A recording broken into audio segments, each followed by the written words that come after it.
potato is such a popular and versatile vegetable, and the good news is, with a little bit of knowledge and a little bit of information, they're quite easy to grow, and you can guarantee that you'll get a good supply of potatoes each and every year. So in this video I'm going to show you how I plant my potatoes, how I maintain them and how I harvest them. So if you do like the video, then don't forget to give it the thumbs up, and if you want to see future videos on how to sow and grow fruit and veg and a few recipe ideas, then don't forget to subscribe to the channel. So not only are potatoes delicious in the different ways in which we can use them, we can boil them, we can fry them, we can bake them, we can mash them, and they're used in all sorts of different recipes, but they're very high in antioxidants and nutrients. So for example, they're good high levels of vitamin C, vitamin B6, potassium, which are all good for different aspects of health and the body. They're high in carbohydrates, and some people try to reduce the amount of carbohydrates, but as a vegetable with its nutrients and its versatility, it's clearly a good vegetable to grow. So you need to decide where you're going to plant your potatoes. Now I use a crop rotation system where I don't plant anything in the same place for 3 years. Potatoes are particularly important that you think about crop rotation, because if you have got any underlying diseases in the previous crop, then they're going to transfer to the next one. So last year I grew my potatoes where you can see the metal covers and the fencing with the wood on top. They were my potato beds. Where I'm going to put the potatoes this year is going to be where you can see the wheelbarrow and the bed, or the half bed, just to the left. Now the soil preparation is quite important, because potatoes do prefer, because they're a root vegetable, they do prefer a grainy type of softer soil if possible. If you have things like clay soil or soils that are a little bit tougher, you might want to think about adding things like leaf mould and things like well rotted manure, just to help enrich the soil and break it down a little bit. Potatoes are a good vegetable if you first get a allotment or a garden, because you could clear a bit if you've got an overgrown allotment or a garden, plant potatoes, and they will help to break up the soil ready for future crops. So location in terms of where you're going to position your potatoes is quite important. My advice is don't put them in the same position year on year, just in case you have got any diseases.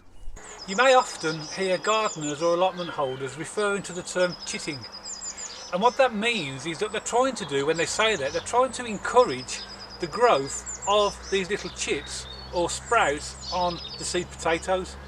Now there is some mixed opinion on whether chitting is absolutely completely necessary. In fact, a study in the Guardian in 2019 was inconclusive. They could only find about half a dozen peer-reviewed research papers, and even then the sample sizes were so small that it couldn't actually be proved. So really it's down to you whether you want to decide to chit your potatoes or not. Now there are some benefits in that for the some varieties, the first earlies and the second earlies, they may need a little bit of encouragement, so you might be able to get the chits to encourage the growth early on. But for main crop, I've found that I don't necessarily have to do chitting for the potatoes to be successful. So it's up to you really. Also, I think it's a sort of a psychological thing for growers who at certain times of the year, particularly in January, February, March, when there's not an awful lot of activity in the garden or the allotment, it just feels like that you've got something to do by chitting your potatoes, that you're actually starting your growing season. But in terms of benefits, there are mixed benefits, and there's nothing wrong with actually planting your potatoes without chitting them. They will grow perfectly fine. Something else worth thinking about when chitting is if you've got more than 2 of the chits or sprouts, you could actually just turn it and just put your finger and just rub them off. Just pull them off like that, just to keep round about 2 or maximum 3 per potato, and that way you'll get larger potatoes. If you can let the other chits grow, and they will send out shoots, but they might end up leaving you with some smaller potatoes. But you can do as well, if you want to be economical and you've got chits on both sides. If I'd left that chit on here, I could have sliced the potato in the middle, because both sides of the potato will have chits on. Leave them to dry for a few days and then plant them, and then you'll get 2 seed potatoes out of 1. What's really important though is you leave it to dry, because as you know, when you cut a potato it's soft and watery. You can't put it in the ground like that because it potentially rots. So you need to give it a couple of days or maybe a week just to dry out if you're going to slice your potatoes. Now there are hundreds of different varieties of potatoes to choose from, and you need to decide what you want. In the UK they're categorised into 3 main groups. first earlies, second earlies and main crop.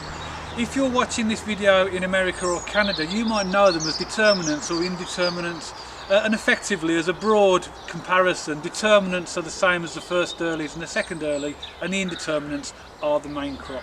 So you choose which ones you want. I tend to grow mainly main crop, but there's lots of range of other types of varieties of first crops, such as Charlottes, Roosters, main crops. In the past I've grown things like King Edwards, Pendulum Javelin, Maris Pipers, but as you'll see in this video, my main variety of choice is Desiree, but you choose.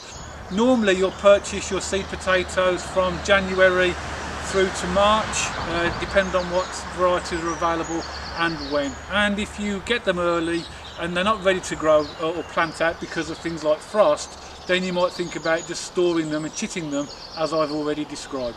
Now, soil preparation is pretty important for potatoes. You need to prepare the ground before you plant them. And the way I'll always do it, I mean this bed's already been dug and I'll give it another dig over before I put the potatoes in. But always use a fork. Literally put your fork into full length, lift it up, turn it over, and then I just literally use the fork to break up and then get rid of any large stones.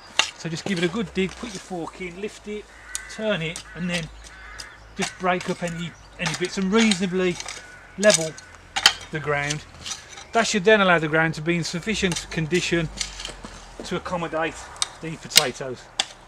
So when the ground's all prepared and ready to receive the potatoes, the first thing I will do is roughly mark out about a 2 feet space between each plant, and I put these temporary canes in position which will come out just to denote where the potatoes are going to go.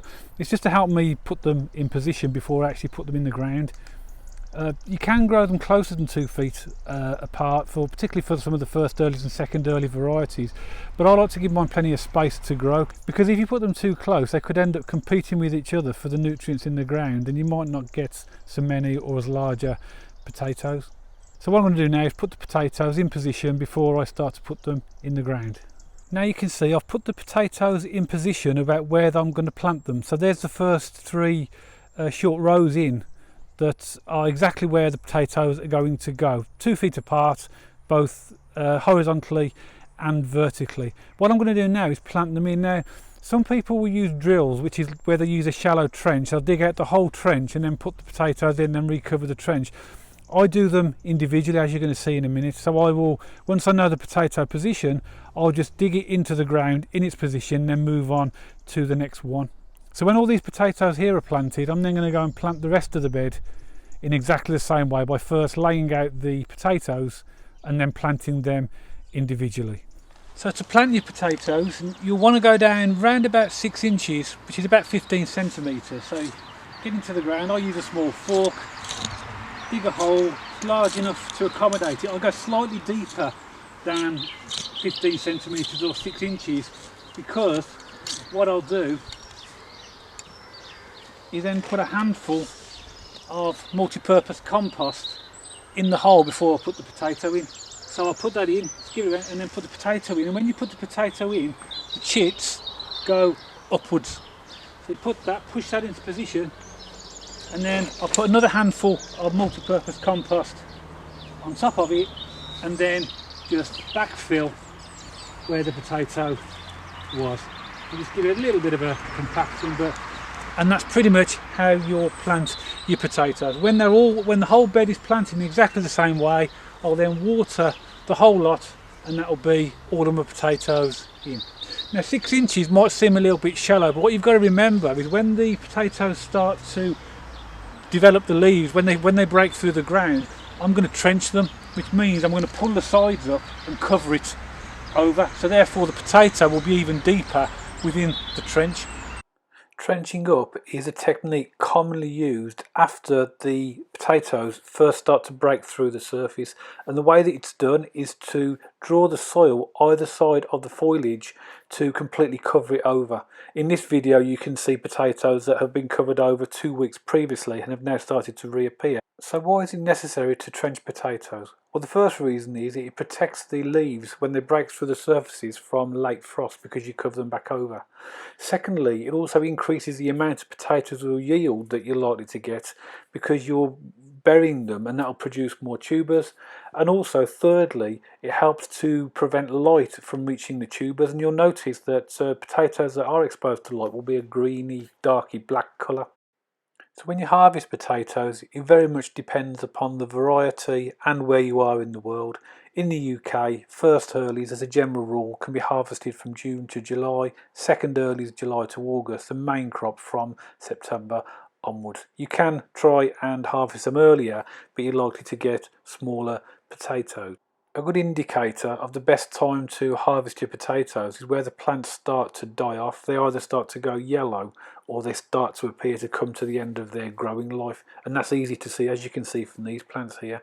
Once the foliage has died off, the potatoes could stay happily in the ground for a number of months.